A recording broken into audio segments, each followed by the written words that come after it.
brought Gus is in here, cruising down the road. My Toyota 4Runner 2001 SR5 model. You know, the Borg screwed up my transmission the other day, you know. It's like, it takes, you know, a normal person like 10 minutes. And they're like, you know, what did it say, 1,004? I was like, at that point, I was like, well, they're just not going to let it go through. But like I talked about, like, you know, Steve Bell, Seth Herstall. I mean, it's not like I left anybody out. Don't want you to think I left you out, because I didn't. I never met anybody like Steve Bell. I've never met anybody like Steve Bell. You know, I mean, such a person. You look at our video, you know, of Tenny Top, you know, Tenny Top Gun. Hilarious. You know, he made the movie. Not that Eddie crashed. I mean, all that, it was all funny because it was just an eclectic group of people. Everybody brought something different to it, as far as like personality goes. I've never met anybody like Steve Bell in my life, and I've met a lot of people. He's phenomenal. Such charisma, such charisma. Angles are messed up. It's like that, and like Seth Herstall, like, you know, Seth is just like this great guy, like he, you know, yeah, he was funny as shit, but you know, it wasn't like, you know, Mr. Way outgoing, but you know, very honest. That was like the thing about camp. It's like the reason that camp works is like this. You get together to do like that video, and everybody has all these ideas. And you might have taken a little bit from this, that, and the other thing, you know, that you might have seen on TV or something that happened, or blah, blah, blah, blah, blah, blah, blah, blah, blah. Who the fuck cares where it came from, right? And nobody cared because it was for the kids, but like, you know, you get out and you get around a bunch of lawyers, and everybody just wants to say, you know, oh, well, that came from this, oh, you stole that from me, or you stole that from that show, or and you're just like, look, man, super duper, what, great, you labeled it, now what the hell, can we move on, you know, or, because it stops the free flow of ideas, is what it does. Everybody wants to like take credit for something, everybody's like, this is mine, and nobody cares, because what are you trying to achieve? You're trying to achieve kids' laughter, that's what you're trying to achieve, and adults' laughter, you're just trying to, you know, and not like, it's not like, oh, Cameron is such a philanthropist, you know, oh, he's so generous, look at that, he's always trying to make the kids laugh. No, I do that because I'm selfish as balls. It's like, you know, you guys just don't get it. I'm like the most selfish person ever, right? And what I'm selfish for is that feeling that you get when you make other people laugh. So there you go. And now, like, it's like, but it's a win-win, you know. And it's funny because, like, you know, Johnny Cash, you know, a big Johnny Cash, he's like, wait a minute, you know, he's like at Fulton Prince, he's like, I know you guys had to get something to eat somehow, didn't you? Out here in California, the place just so crazy, you had to go get something to eat somehow, didn't you? It's good to be with you. He's like, because he's at Fulton Prince, you know, I'm one of you. Hey, something happened here with this microphone here with this. Will somebody screw my microphone? What did I say? You know, like, he knows what the fuck he said. He knows what he said. He's just a showman. But of course, they eat it up. The fans eat it up because they don't know. But I don't like feel a need to like sit there and say, oh, he knew what he was doing when he did that. You know, what the hell? Right? I mean, who the hell cares? And so anyway, the point is this, it's like, you know, it was the honesty, you know, it was just the honesty of everybody at Camp Highlander, because everybody was fucked up. You know, it wasn't like I was sitting there trying to put on airs. I knew when we were in that room, like in the like if we're in the specialist cabin, all right, like Gomes is there, like, what, is there something in the paper today about rosacea? Is there, what, something that might help with rosacea? And you know, Gomes, you know, is a great guy, funny as hell, funny because he picked up on everything. He picked up on the subtlety of all of it.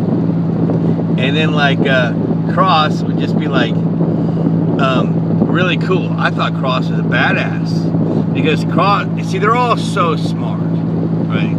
But they're all living in real time and funny. Like Seth and Cross, I don't know how they like were at camp and I want you to know, I say this out of all concern and sincerity for them, and actually out of great respect for them, because they're tougher than I am, a lot tougher than me. Like if one of my girlfriends at camp, if I'd come back the next year and then and she was there and she was dating somebody else, no, fuck no, I would have just left camp. And you know, they did. I mean, it must have been hard for them, because I mean, I don't know how they did it. They're a different breed than me. But my point is, what I was getting back earlier was like this. It's not like Gomes and Cross and Scott Golden and Nigel and everybody freaking else that was there, and that I've mentioned, you know, everybody, okay? Counselors and the because I was always both specialist and a counselor. Like they would like it wasn't like well, I was mostly a counselor, but they had me like be a specialist one time. But anyway, of course, you know, whatever. I'm always like an evening program guy and a counselor. That was like my thing. And then but everybody would like look at you like, well, you know, Cameron's, you know, this is what is good. This is what is good about Cameron, and this is what, like, you know, is freaking whacked about the guy. You know, I mean, like. It wasn't like I was there, like, and thinking that, like, Gomes and Cross and Golden and Nigel and everybody was looking at me like I just had my shit together, you know, 24/7. It wasn't like that. I know that they knew, and the same thing with them. Like, you know, I mean, we all kind of like, yeah, well, we're all kind of fucked up a little bit, but I mean, nobody.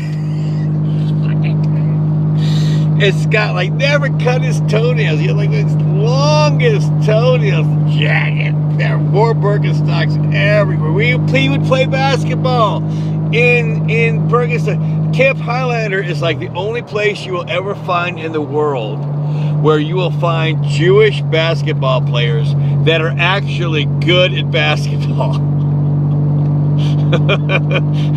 And they're like in abundance there too. Anyway, I say that story because I'll say this story. Out of all the people I've met at camp, and there's been some spectacular people, I've never met anybody like Remy Hamilton.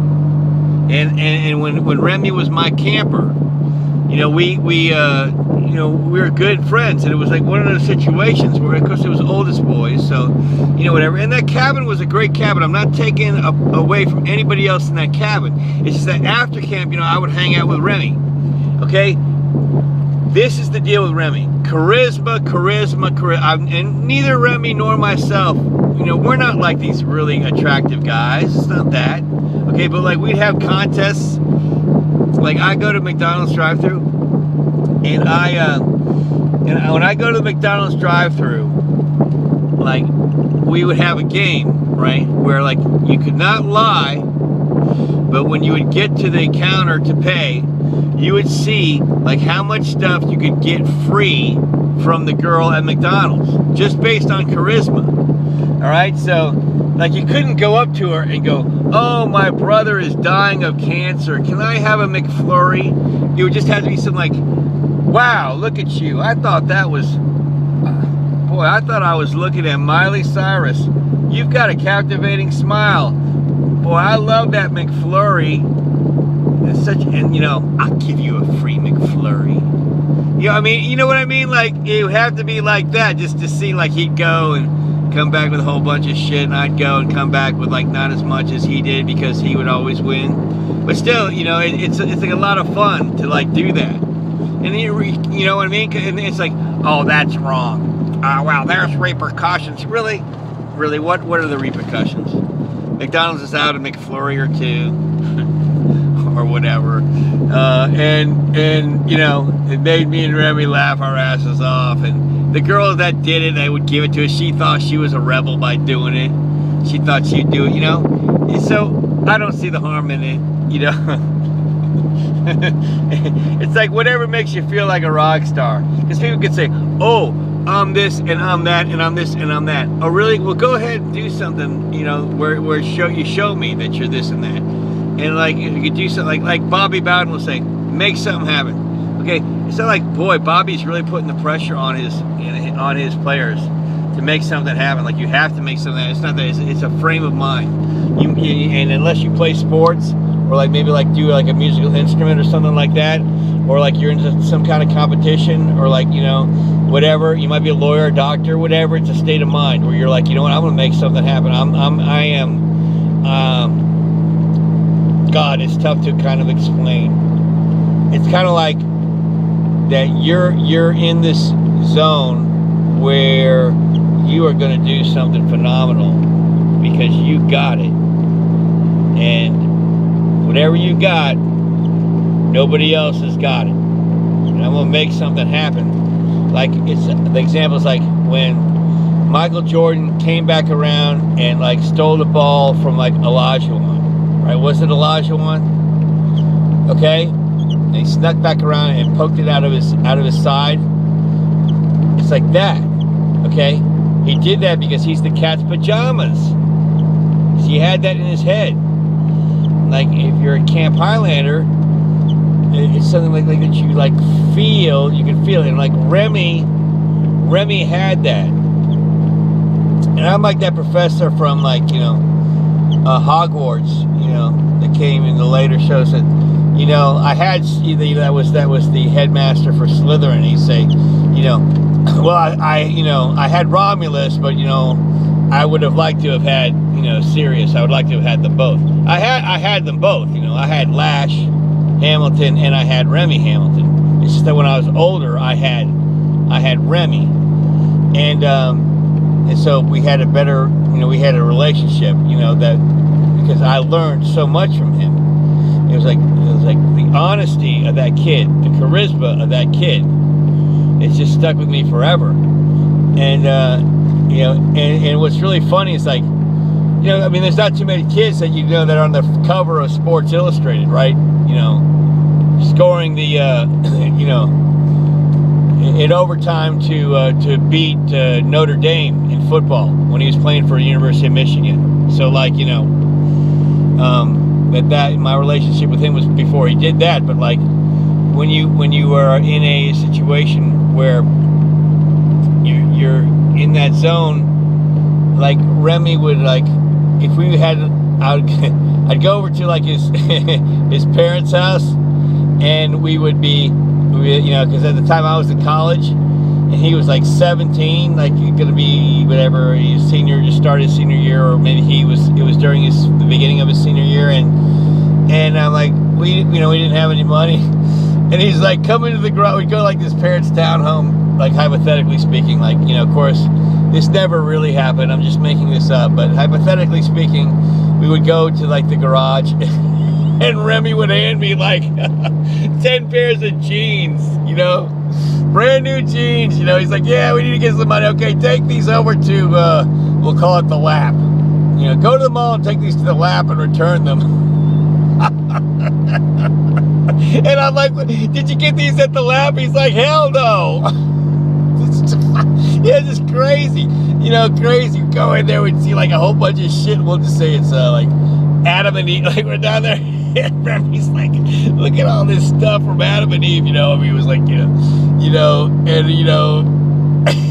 and Remy would just like point at a picture of his mom and dad and be like, is that cool or what? I'm like, I know, yeah, it is. Just the honesty of that kid, you know? That kid, God, man, there just isn't anything I would not do for Remy Hamilton. You know, that kid taught me so much about charisma, about honesty. You know, that shit about the, you know, we go through McDonald's, the idea of it not being, like, you can't say anything that's not true. Like, you might say, hey, let's have a contest to go to McDonald's and see how much free stuff we can get. Okay, well, the idea that you can only use your charisma and you can't lie about it, that came from Remy, right? I mean, I just learned so much from Remy Hamilton and the Lytles. I learned a lot from the Lytles. Let me tell you a story about the Lytles. I'm over there one day, and Mrs. Lytle had